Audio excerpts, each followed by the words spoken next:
Homa Bay.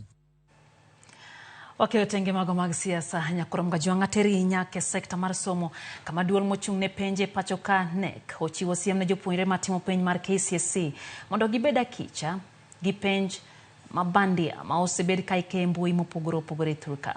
Jatend maduong' ka duol mar KNEC David Njegere yango ni penj ma osebed ka ike mbui gin bandia kendo en mana mago mag wuondo jopuonjre matimo penj maduong' mar KCSE. Njegere wacho ni chik matayo kuo mar penj manoketi tiyo makare kanyaka sani gisechiwo report maromo 46 motenore kod kuo mag penj kendo oganda mapacho ka kik bed kod kibaji mora mora.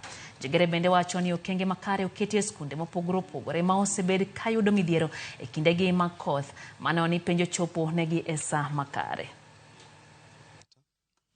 That is the double collection of the two papers, and that has to a large extent helped us to curb the biggest challenge we have had of the early exposure of the second session paper. There is no single genuine paper that can circulate on those social media platforms. What they're having there is fake papers. What they do, as the PS explained last week, like now the first paper will start at 8. So some of those social media fellows, they will collude with somebody somewhere, and they will look for an image of that paper which is being done. They will try to share it on Telegram. Fortunately, we are working with the Ministry of ICT, and all those cases have been neutered. So there is no effect.